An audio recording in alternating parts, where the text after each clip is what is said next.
Now, the Three Martini Lunch with Greg Corombos and Jim Geraghty. And welcome, everyone, to the Wednesday edition of the Three Martini Lunch, along with Jim Geraghty of National Review. I'm Greg Corombos of Radio America. We have good, bad, and crazy martinis for conservatives today, and we also want to let you know we're sponsored once again today by Simply Safe Home Security. Protect your home the smart way, without the expensive long-term contracts, using Simply Safe Home Security. Visit simplysafe.com/ricochet. That's spelled simplisafe.com/ricochet. And we'll have more on a great deal that they're offering a little bit later in the podcast. So, Jim, let's go to our good martini, and it's also the lead item in the Morning Jolt today. It looks like Trump is very close to picking his nominee to replace Antonin Scalia on the U.S. Supreme Court. He has said that he's going to announce it next Thursday. That's February 2nd. And according to most of the reporting that has these anonymous senior sources involved, it's down to two names, both of which conservatives should be pretty darn comfortable with. One is Judge Neil Gorsuch. He's based on the 10th Circuit Court of Appeals out of Denver. The other is U.S. District Court Judge Thomas Hardiman of Pennsylvania. These are pretty young guys. Gorsuch isn't even 50 yet. Hardiman is just 51. Gorsuch is believed to be kind of in the Scalia mold, and if there's any major difference is that he defers less to the federal government than Scalia. And Hardiman's got a very good track record of siding constitutionally in a way that constitutional conservatives would appreciate. This will obviously be a huge fight, but it looks like if, in fact, these are the two people that Trump is now trying to decide between, conservatives can breathe a sigh of relief here because it looks like he can't lose. One of the rumors that had come out in the last couple of days was that Pryor's stock was dropping. Apparently he had met with Trump and he was on that original list, but that the search was looking at other options. And most folks, I would suspect, are not terribly familiar with Judge Gorsuch or Hardiman. Went to SCOTUS blog for these profiles. The Judicial Crisis Network is putting out information about both of these guys. Greg, have you ever had like a really good choice, and then you look at elsewhere on the menu or something like that, or elsewhere in the store, and you see another really good choice, and you're kind of left there stuck trying to decide between two really good choices? That is where we are right now. I think the Trump is apparently going to announce his pick a week from Thursday. Yes, that's Groundhog Day. I don't know if that's a symbol that he hopes to be doing this over and over again for a long time. But I mean, Gorsuch versus Hardiman is going to turn into the, taste great, less filling debate amongst conservatives because they're both really good. And it's not like, as you pointed out, there's not a huge difference in ages. Not a huge difference. When you hear Gorsuch described as, he's like young Scalia, many conservatives' heart goes pitter patter. This is this guy sounds ideal. And then you read about Hardiman, and Hardiman has this great record, nice life story. I liked a little bit about him driving a cab to put himself through Georgetown. These were two guys who were on the list, and everybody on the list that Trump had announced during the campaign were pretty darn solid. But you could just see, either one of these picks, really exciting conservatives, really looking like a solid, you can choose the term you prefer, strict constructionist, originalist. Some people say it's not necessarily accurate to describe conservative justices as conservative, but whatever term you like for the kind of justices we like, these two guys seem to meet the criteria.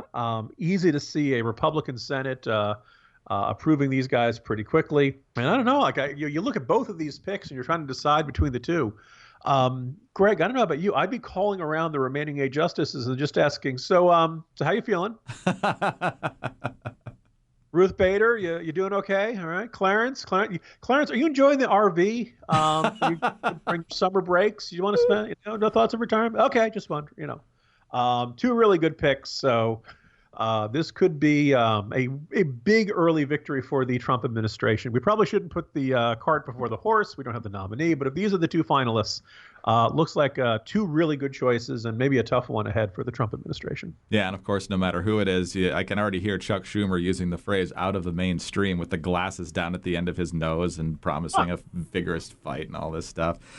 Yeah, but it's good. This is where elections have consequences. Speaking of elections having consequences, Jim, we move on to our bad martini now. And once again, we're facing the odd specter of a successful presidential candidate claiming there was rampant voter fraud in the election that elected him president. And it's obviously because Donald Trump wishes he had won the popular vote. This was what happened yesterday in the White House briefing room. Does the president believe that millions voted illegally in this election? And what evidence do you have of widespread voter fraud in this election, if that's the case? The president does believe that. He has stated that before. I think he stated his concerns of voter fraud and people voting illegally during the campaign. And he continues to maintain that belief based on studies and evidence that people have presented to him. But exactly what evidence? Speaker Ryan today said there's no evidence. The National Association of Secretaries of State say that they don't agree with the president's assessment. What evidence do you have? As I said, I think the president has believed that for a while based on studies and information he has. And then this morning, Donald Trump tweeting, "I will be asking for a major investigation into voter fraud," all caps, including those registered to vote in 2 states, those who are illegal, and even those registered to vote who are dead, and many for a long time. Depending on results, we will strengthen up voting procedures. Jim, there's definitely work to be done on cleaning up the rolls. This is something that Eric Holder and the Justice Department vigorously refused to do in just cleaning up rolls of the dead people, of people who have moved from one state to another. That would be a far more normal way to approach this than continuing to claim that you somehow won the popular vote because of millions and millions of illegal votes that nobody else seems to be able to verify. Yeah, this is bad on 2 levels. One, what the president said, there's really no evidence to confirm it or suggest it.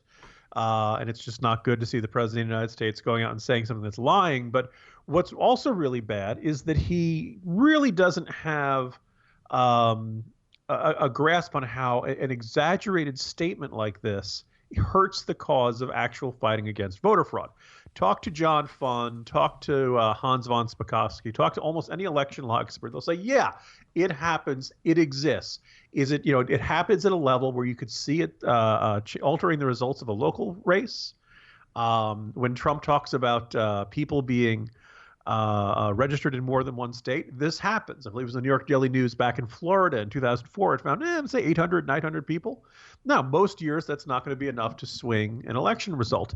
In 2000 it was, right? And this is the sort of thing we should not poo-poo and we should not dismiss out of hand like most Democrats do, much to our suspicion. But when you say 3 to 5 million, there are most of these states have Republican secretaries of state. They have certified the results as accurate and fair and not including this kind of level of electoral fraud. So this is bad in that the president is obviously kind of speaking out of awful insecurity and anxiety and a fragile ego, but also at the same time, he's making this so wildly exaggerated that I suspect he makes it easier for Democrats and the media, perhaps I repeat myself, to say, oh, poo-poo, this is nothing. This is, talking about Bigfoot and Elvis and UFOs. It doesn't happen, and it's crazy talk to be concerned about voter fraud at all, which is not the case. This isn't even something he should necessarily be saying publicly. If you want to look into some of those areas of cleaning up the rolls and so forth, that's a decision that should be announced by the Elections Division of the Justice Department. For him to be doing it in this way just makes absolutely no sense at all. But we've kind of come to expect that in a number of ways from him. Jim, I don't know how you would put Simply Safe Home Security looking at every voting booth in America, but I'm sure Simply Safe Home Security would love the contract because that would be a lot of new cameras, and I'm guessing that they would love to be able to fulfill that contract. And their cameras are kind of the hit of the industry right now because in early January, the Consumers Electronics Show wrapped up. The CES, as it's known, is obviously one of the best-known trade shows in America. It's out in Las Vegas. They always have the cutting-edge gadgets. All the big tech companies are there with their newest innovations. It's really like seeing the future in front of your eyes. Now, our sponsor, Simply Safe Home Security, was there, and they had one of the most talked about products at the show, the new Simply Safe security camera. It connects to the sensors in your alarm system. If an intruder tries to break in, the camera will automatically start recording. Then, not only will your Simply Safe security system call the police, but you'll have actual evidence when the police get there. When the police arrive, you can say, here's the guy, go catch him. It is truly incredible. You can check in at home anytime, no matter where you are. Just live stream HD footage directly to your smartphone. Plus, with Simply Safe, there are never Never any expensive long-term contracts that you get with some of those other companies. If you want to see for yourself what SimpliSafe's brilliant technology can do for your home, visit simplisafe.com/ricochet. That's spelled SIMPLISAFE.com/ricochet. You'll even get the special 10% discount. That's only at simplisafe.com/ricochet. All right, Jim, on to our crazy martini now, but back to the Trump Twitter feed. Yesterday, Tuesday, he says, quote, if Chicago doesn't fix the horrible carnage going on, 228 shootings in 2017 with 42 killings, up 24% from 2016, I will send in the feds. Plenty of reaction coming from Chicago. The police, in some ways, saying they would actually welcome any federal help in prosecuting what they call gun crimes. This story, however, from the Chicago Tribune says a spokesman for Mayor Rahm Emanuel referred reporters to an interview on WTTW Channel 11 Tuesday night. Asked in that conversation about the White House website under the Trump administration citing violence in Chicago, Emanuel said that federal agencies, including the FBI and the Bureau of Alcohol, Tobacco, Firearms, and Explosives, already do help the city, but more could be done. Quote, there's a lot the federal government can do, Emanuel said, citing gun control, use of federal resources to track illegal guns, and federal prosecutions. Quote, and also, fundamentally in my view, also help fund additional police officers. Over the years, the federal government stepped back their resources, which we have stepped up. The federal government can be a partner, and to be honest, they haven't been for decades. Now, Trump claims that the Chicago police could handle this if they want to, but Jim, it's just a shame that there's nobody who's been in power in Washington recently who's got any sort of connection or affinity for Chicago. Yeah, there were two things that jumped out at me when I saw that statement from Rahm Emanuel, Greg. The first is, let me get this straight. So the federal government under 2 terms of President Barack Obama ignored Chicago. They shortchanged the city. They didn't care about Chicago. If only somebody with closer ties to Chicago had ended up in the Oval Office, maybe that could have done something. Secondly, you'd think that Rahm Emanuel could call his old buddy, President Barack Obama, and say, hey, I could use some help here, considering how the fact that Rahm Emanuel was White House chief of staff for a bunch of years.